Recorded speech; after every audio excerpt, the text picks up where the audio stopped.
हैं SPN9 news. SPN9 news में आपका स्वागत है और मैं हूं आपके साथ नेहा परिहार।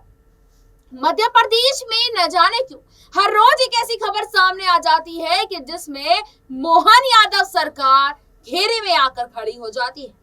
बता दें आपको कि जब से मोहन यादव मध्य प्रदेश में मुख्यमंत्री की कमान संभालते नजर आए हैं, तब से यहाँ पर न जाने क्यों क्राइम्स के जो रेट है वो इतने ज्यादा बढ़ गए हैं। जब से मोहन यादव ने यहाँ पर शपथ ग्रहण करी है, उसके बाद से उनका जो मामला यहाँ लाउड स्पीकर को लेकर और यहाँ पर मीट मांस की दुकानों में जो हुए बदलाव को लेकर, तब से जनता भी नाराज है। क्योंकि यहाँ पर बताते चले कि जो बैंड बाजे वाले थे वो यहाँ पूर्व मुख्यमंत्री के पास पहुंचे थे कि मोहन यादव यानी कि नए नवेले मुख्यमंत्री ने इतने बड़े बड़े बदलाव कर दिए, ऐसे तो हमारा काम धंधा चौपट हो जाएगा।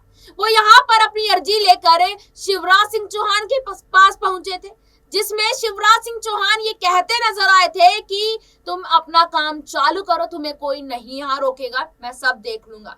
इसके बाद आपको बता दें कि आज मध्य प्रदेश के उज्जैन में बीजेपी नेता और उनकी पत्नी की घर में घुसकर हत्या कर दी, जिसके बाद से लगातार मोहन यादव घेरे में खड़े हो गए हैं। और दूसरी तरफ कांग्रेस के अध्यक्ष जीतू पटवारी ने अनेकों सवाल पूछकर उनसे जवाब मांगा है। आखिरकार मोहन यादव के राज में इतना गुंडा राज क्यों?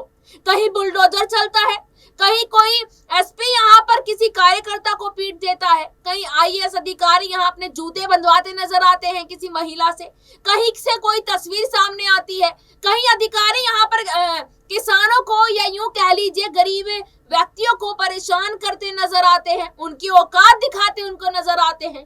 क्या यहाँ पर मोहन यादव को सीएम बनाकर भारतीय जनता पार्टी ने क्या एक बड़ी गलती यहाँ कर दी है? इन्हीं सवालों के जवाब आज हम लेंगे और हमारे साथ आकाश मौजूद है।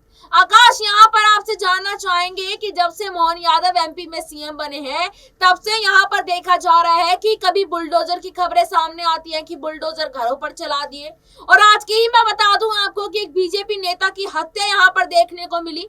और दूसरी तरफ अगर मैं बात करूं राजस्थान की, तो आपने देखा ही होगा कि जैसे ही भजन लाल यहाँ सीएम बने थे, यहाँ करनी सेना के अध्यक्ष गोगा मेडी की दिन दहाड़े हत्या कर दी थी गोली मारकर। क्या वाकई में बीजेपी के राज में गुंडा राज होता है क्या? देखिए नेहा, बिल्कुल बता दिया जाए कि जब से ही बीजेपी पार्टी विधानसभा चुनाव जीती और विधानसभा चुनाव जीतने के बाद अपने अलग अलग स्टेट में अलग अलग उन्होंने नए अपने जो है मुख्यमंत्री उतारे, लेकिन उस पर कहीं ना कहीं एक क्वेश्चन मार्क लगता हमेशा से नजर आया। देखिए कि बीजेपी पार्टी ने अपने नेताओं को अलग चेहरे के तौर पर उतारा, अलग छवि वाले चेहरों को उतारा, लेकिन वो छवि अब धूमिल होती हुई नजर आ रही। मध्य प्रदेश की अगर बात की जाए तो लगातार मोहन यादव ऐसे फैसले ले रहे हैं, मोहन यादव की सरकार आने के बाद ऐसे घटनाएं देखने को मिल रही है जो अपने आप में सवाल उठाती है कि मोहन यादव की सरकार आखिर कर क्या रही है। बीजेपी पार्टी ने क्या यही सब करने के लिए मोहन यादव को सरकार में लाया था?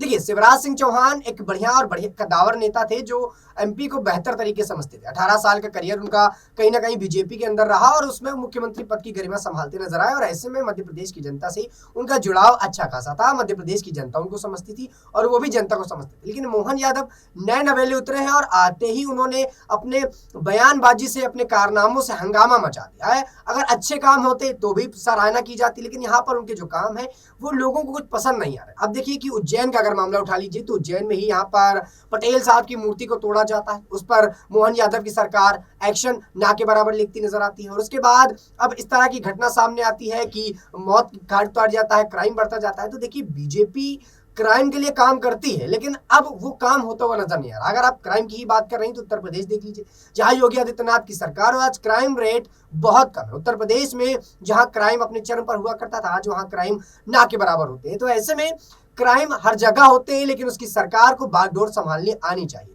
और मोहन यादव इन सब से कहीं ना कहीं पीछे हो रहा है, और मोहन यादव अपने ही काम को लेकर चर्चा में हो रहे हैं।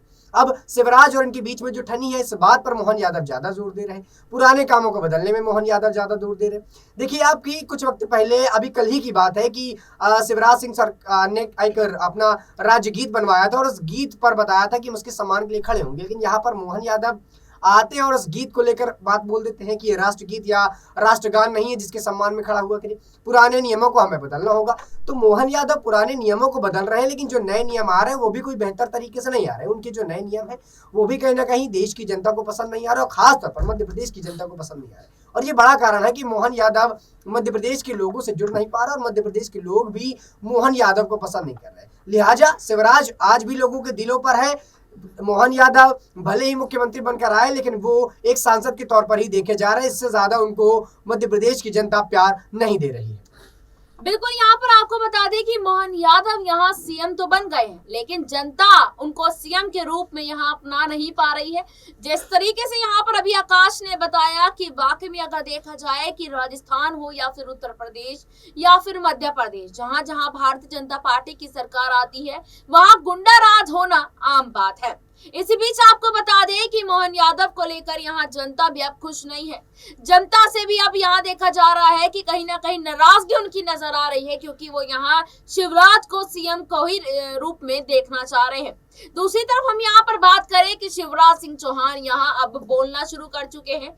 शिवराज सिंह चौहान यहाँ पर अपनी बातों को रखना शुरू कर चुके हैं। आपने देखा होगा कि यहाँ पर लोकसभा का चुनाव नजदीक है, और लोकसभा चुनाव के लिए यहाँ पर मैं सिंधिया की बात करूं या फिर नरोत्तम मिश्रा की बात करूं, तो तमाम नेताओं को लोकसभा में चुनाव लड़ने की जिम्मेदारी देने की बात सामने आ रही है। लेकिन शिवराज को अभी तक यहाँ कोई जिम्मेदारी देने की बात सामने नहीं आई है कि वो लोकसभा का चुनाव यहाँ पर लड़ेंगे। आकाश, आपको क्या लगता है कि यहाँ पर नरोत्तम मिश्रा जो कि अपनी सीट से विधानसभा का चुनाव हारने के बाद भी लोकसभा का चुनाव वो यहाँ पर है, ऐसा कहा जा रहा है कि वो ग्वालियर से लड़ सकते हैं, और रही सिंधिया की बात तो वो भी यहाँ पर लड़ सकते हैं, गुना से उनकी बात हो रही है लड़ने की। लेकिन शिवराज सिंह चौहान को क्यों कोई जिम्मेदारी यहाँ नहीं दी जाए? क्या शिवराज सिंह चौहान का बढ़ता कद भाजपा के लिए मुसीबत बन सकता है भविष्य में? यही डर सता रहा है पार्टी को।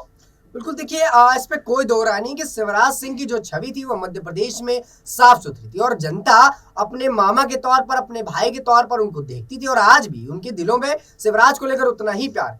लेकिन वाकई में ये सोचने वाली बात है नेहा कि मध्य प्रदेश में शिवराज जब इतने बेहतर और कद्दावर नेता थे कि कभी भी पार्टी को जरूरत पड़ती तो वो वोट लाने में असमर्थ नहीं रहते और समर्थी के साथ उनको वोट दिला देते। लेकिन शिवराज को ही यहाँ पर बैक किया गया। नरोत्तम मिश्रा की बात की जाए तो नरोत्तम मिश्रा अभी भी पार्टी से जुड़े हैं, लेकिन नरोत्तम मिश्रा को लेकर भी बड़े बयान नहीं आ रहे। लेकिन सिंधिया जो पार्टी में एक बेहतर, भले ही उनको पद न दिया गया हो, लेकिन अब वो लगातार बीजेपी के पसंदीदा नेता बनते जा रहे हैं। बताया जा रहा है कि मध्य प्रदेश की जो सिंधिया हैं, शिवराज के बाद उनका ही नंबर है जो मध्य प्रदेश की जनता से जुड़े हुए हैं और उनसे वोट ला सकते हैं। तो इसमें भी अपने आप में सवाल खड़े करते हैं। शिवराज जब बेहतर नेता पहले से थे तो क्या सिंधिया को यहाँ पर तवज्जो देना ज्यादा जरूरी था? कि देखिए, सिंधिया का क्या है, वो कांग्रेस से बीजेपी में आए और इसी धारणा से आए थे कि बीजेपी में आएंगे तो बड़ा पद मिलेगा, लेकिन इतने समय से उनको बड़ा पद नहीं दिया जा रहा। और बीजेपी कहीं ना कहीं चुनाव के माहौल पे ये जान चुकी है कि किन किन नेताओं को कब जो है यहाँ वैल्यू देनी है, और उसी वैल्यू के हिसाब से यहाँ पर चुनाव लड़े जाए। शिवराज को अब तक सीएम बना के रखा। शिवराज को जो प्रेम था, शिवराज को जो वोट था, वो अपने खेमे में ले आए। अब सिंधिया का नंबर आ गया। सिंधिया को यहाँ पर बड़े पद की लालच कहीं ना कहीं मिलती हुई नजर आ रही है, और सिंधिया को यहाँ पर वैल्यू भी बहुत दी जा रही है। सिंधिया के बारे में पूछा जा रहा है, बैठकों में सिंधिया को बुलाया जा रहा है, सिंधिया लगातार उनके साथ जुड़ रहे हैं। तो बीजेपी सिंधिया और सिंधिया के बेटे दोनों को यहाँ पर साधने का काम कर रहे हैं, जिससे मध्य प्रदेश में वो जो युवा वोट है उसको साध सके। अब बात की जाए उत्तर प्रदेश और बिहार की, तो मोहन यादव को बिठा ही दिया गया, लेकिन बीजेपी ने कहीं ना कहीं ये गलती कर दी। मोहन यादव को बिठाकर मोहन यादव से यादव वोट बैंक साधने के लिए बिठाया, जबकि शिवराज सिंह चौहान हर वो जाति का वोट साध सकते थे जिससे वो जुड़े हुए हैं, चाहे वो ओबीसी हो, चाहे वो SC/ST हो, चाहे वो जर्नल हो। यहाँ पर शिवराज के पास वो वोट बैंक था, लेकिन बीजेपी ने अपनी चालाकी में मोहन यादव को बिठा रहा। लिहाजा जो परिणाम है वो आपके सामने है। कभी यहाँ पर गुंडा राज बढ़ रहा है, कभी यहाँ पर पटेल साहब की मूर्ति को तोड़ा जा रहा है, तो कभी यहाँ पर क्राइम की खबरें देखने को मिल रही। तो लगातार बीजेपी सरकार एक कहीं ना कहीं गलत काम उठा लिया मोहन यादव को यहाँ पर सीएम बनाकर, और इसको लगातार माना भी जा रहा है। शिवराज के द्वारा कई बार ऐसे बयानों में देखा भी गया। हालांकि शिवराज अपने बयानों को स्पष्ट नहीं करते, लेकिन मोहन यादव को जनता पसंद नहीं कर रही, और आगे वाले चुनाव में अगर इसी तरह का रवैया रहा तो भले ही बीजेपी पार्टी अपना काफी ज्यादा वर्चस्व बना ले, लेकिन इस तरह के रवैये से उनको लोकसभा चुनाव में दिक्कत जरूर उठानी पड़ सकती है। बिल्कुल, यहाँ पर आपको बता दें कि आने वाले समय में इस तरीके से भारतीय जनता पार्टी के साथ साथ मोहन यादव के लिए भी लोकसभा का चुनाव भारी पड़ सकता है, क्या कहना है आपका इस रिपोर्ट पर? कमेंट बॉक्स में अपनी राय साझा करें और देखते रहिए SPN 9 न्यूज। धन्यवाद।